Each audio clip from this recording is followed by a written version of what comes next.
Due to the Mark 10 required to save the Dark Star program, Maverick defies another admiral. He crashes but lives to be sent back to Top Gun to train fighter pilots for what looks like a suicide mission. The pool of candidates include Rooster, the son of Goose, which makes for some really uncomfortable encounters even as Maverick gets reacquainted with Penny and Iceman. During training, no pilot completes the seemingly impossible course until a grounded Maverick demonstrates that the mission can be flown and survived. Begrudgingly appointed team leader, Maverick and his team complete the mission, knocking out the uranium enrichment plant with a few spills, scares, and heroics along the way. Hello darling, this is Writerzeye. Thanks for watching. You are supporting my writing habit, and if you love spy-fi and sci-fi trilogies, subscribe for your free copy of Volume 1. See details linked below.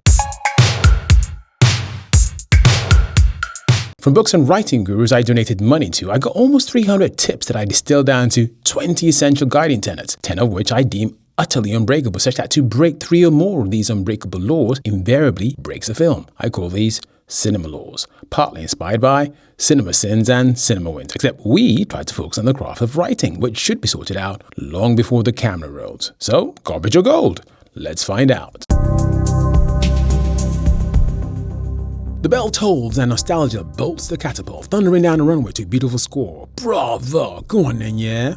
The opening montage on a carrier, the music, the photo wall, the P-51 all carry weight individually and collectively, dipping and dunking us into a whirlpool of the past and yanking us out, gasping into the present with Maverick, the ever-defined aviator, as our gutsy test pilot. With 30 years between them, I like how the film doesn't waste time letting us know that Maverick is still a Maverick. Mach 10. Let's give Mach 10. And we don't really have to wait that long to see what has changed.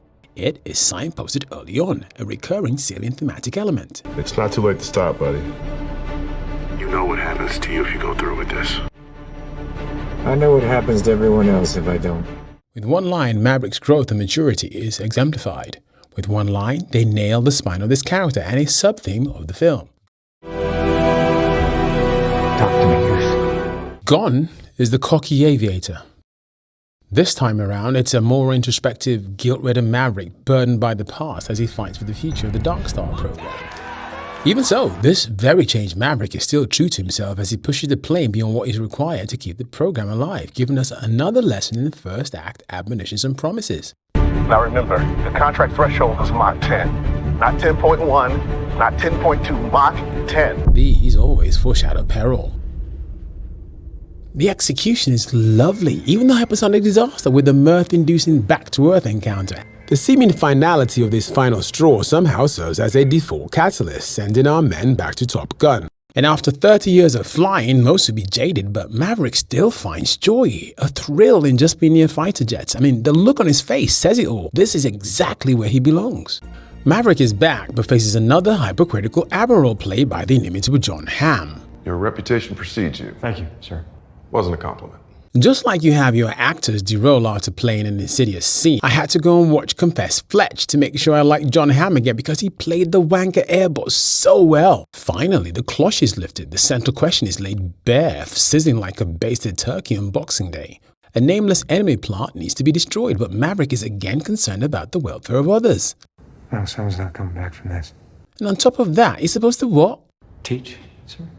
And the candidates include Rooster, which shouldn't be a problem, but it is. And now we know why, or at least we're beginning to scratch the surface of Cyclone's dislike of Maverick and plumb the depth of the poo bucket Maverick is in, making us wonder what on earth Maverick did to offend this plonker's sensibilities so much.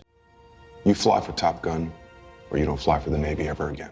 With the bottom seemingly blown out of his world, Maverick sits morose and forlorn in the graveyard of so many sorrows. But that pain is compounded with Gasoline Penny dragging him down memory lane with his tail on fire as the latest hotshots convene. Good dialogue is always multifunctional, and here it is. It really is. It's expositional, characterizing the hotshots. It gives us backstory, not to mention the glorious subtext, so we know more than what's been said.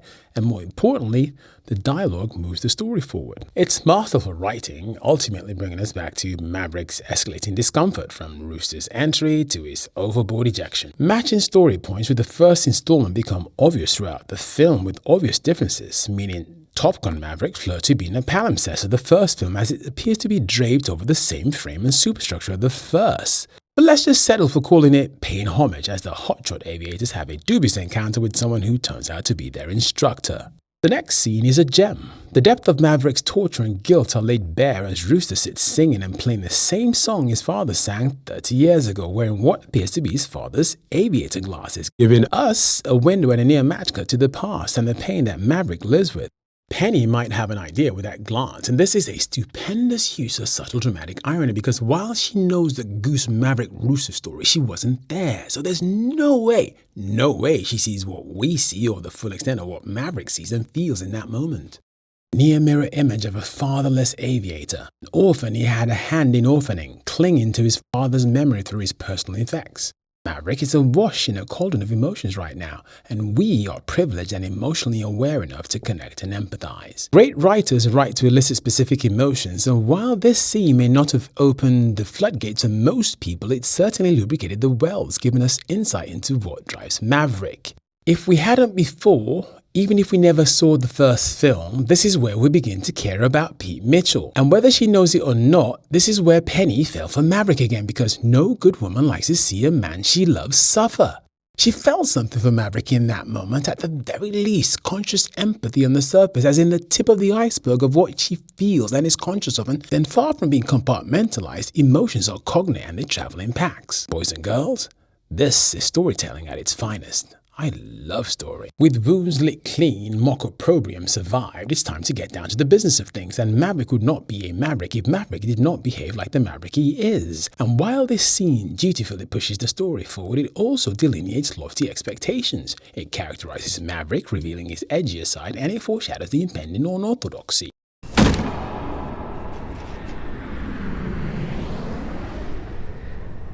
So does your enemy.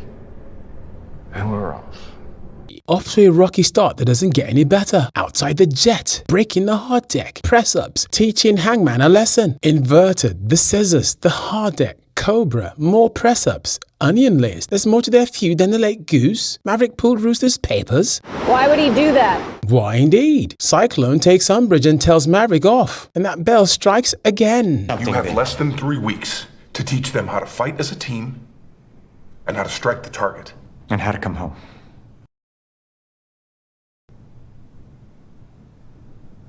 And how to come home, sir.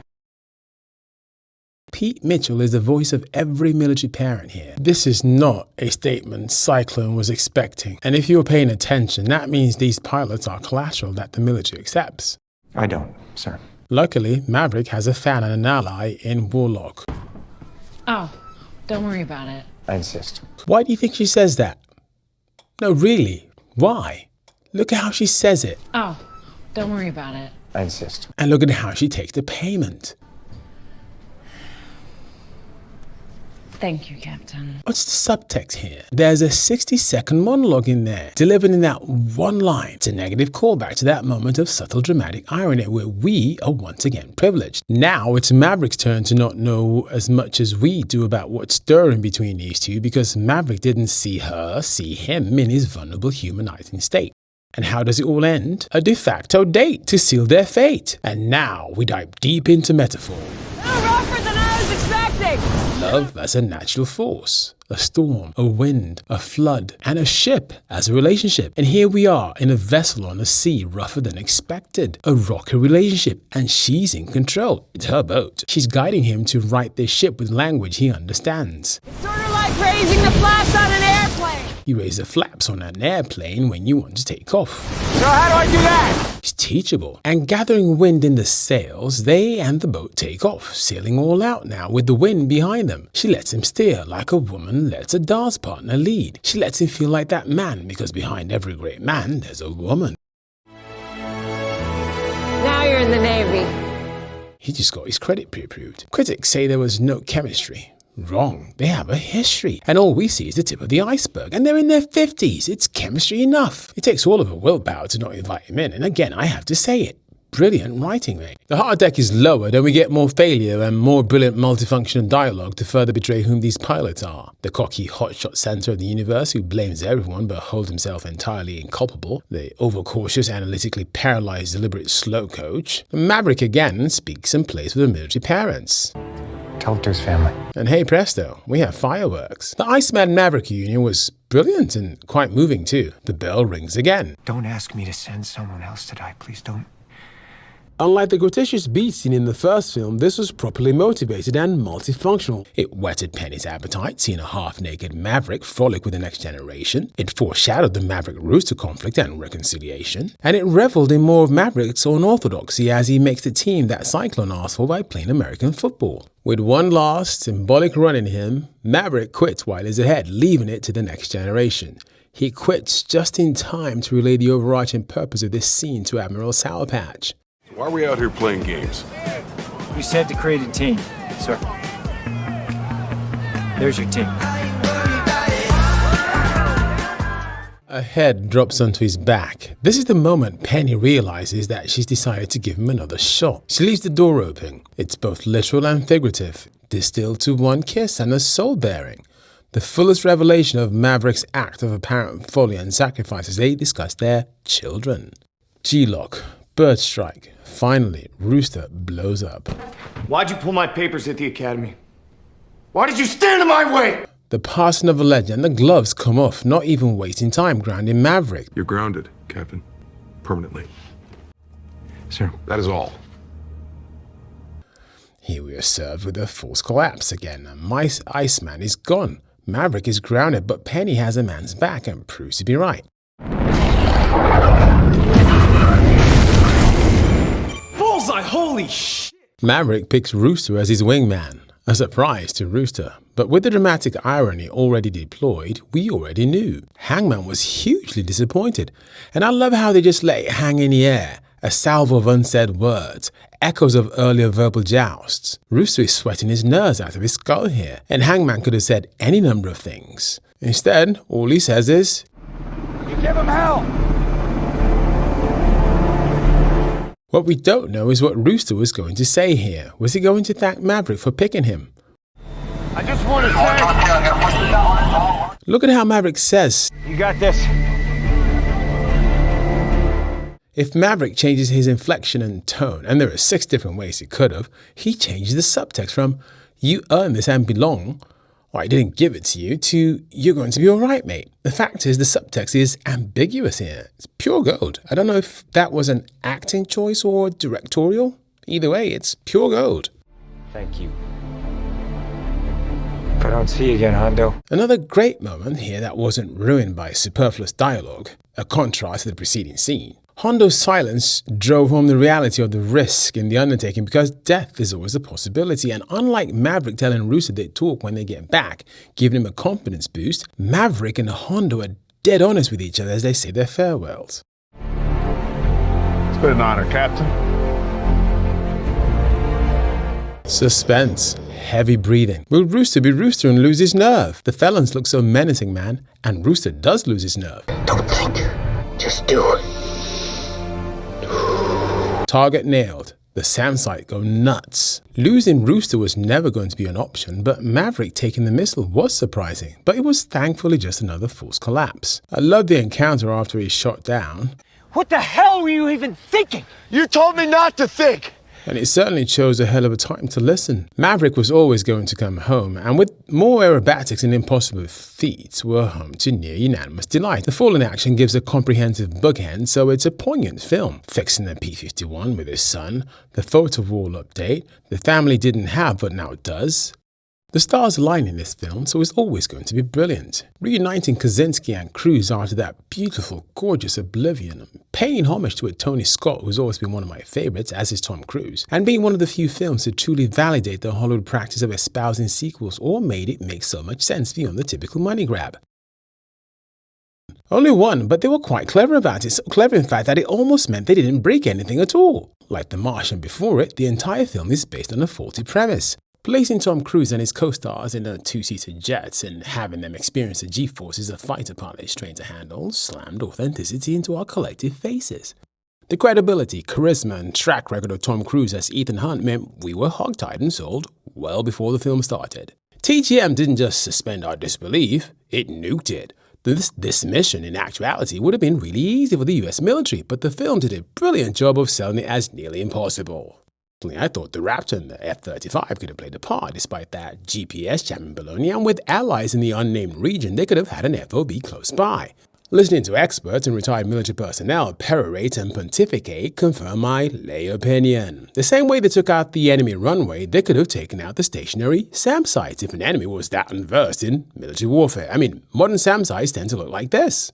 Not to mention that satellites could still have been used to attack these lethal stationary SAM sites, followed with a seed mission with Growlers for what the missiles may have missed. And with the Raptor's BVR capabilities, the Star Wars Canyon Run would not be required at all, leaving Santa Maverick and his lovely elves to drop their presents down the chimney, hoping that the facility wasn't built with UHPC, which any military person would tell you in that unnamed region it most likely was. All the scenes of Maverick describing G-forces to Top Gun graduate is like telling Mozart what the middle C is or showing Einstein the multiplication table. You hear a lot of people whinging about the glorification of war and slagging off the MIC and whatnot, but I just watched a bloody good Super Bowl commercial for America's War Machine and I loved it. It's not about the planes or the US Navy. The catalyst of this story happened in the super moment before. Let's just call it backstory. Call came in with impeccable timing, right as I was driving here to ground your ass once and for all. For reasons known only to the Almighty and your guardian angel, you've been called back to Top Gun. This film is a poignant story about Iceman being Maverick's wingman one last time before he succumbs to terminal illness. That's the catalyst. That started our story. Maverick and Rooster coming together was by one man's design. The enemy is the ghost of Goose and the 30-year-old sword of guilt that Maverick repeatedly falls on. You get yourself in trouble, Iceman makes a call, and you're back in the air. The price is a future without guilt, a future with Rooster. That's the real story. That's the core. Everything else is dressing. The Navy doesn't need Maverick. The Navy doesn't need any one man. Maverick's guardian angel is dying, and he needs Maverick to make peace with himself and Rooster before he dies. It's about forgiving yourself, letting go, and moving on. A theme that will always be relevant. So, for decades to come, this film should endure and endure as a classic. Anyway, you just supported my writing habit. Subscribe so I can thank you properly with a free copy of Volume 1 of my sci-fi trilogy, TCP. Thanks to you, I'm converting 25 screenplays into novels. They're all sci-fi, some of them are trilogies, and the first volumes are free to subscribers. If per chance you're not the reading type and just like the content, thank you all the same. Your simple act of watching, liking, and subscribing gives my life meaning, and I want to thank you for it. So do subscribe for this, more, and other rewards that might be coming your way. Thanks for watching. Did you know that The Winter Soldier is a very dangerous film? It really is. But strangely, no one's talking about it. It's almost like it went over everybody's head, like it's written in a secret code or something. I don't know that I'd have the balls to make a film like that. But what makes it so dangerous? Did you miss it as well? Watch it next to find out.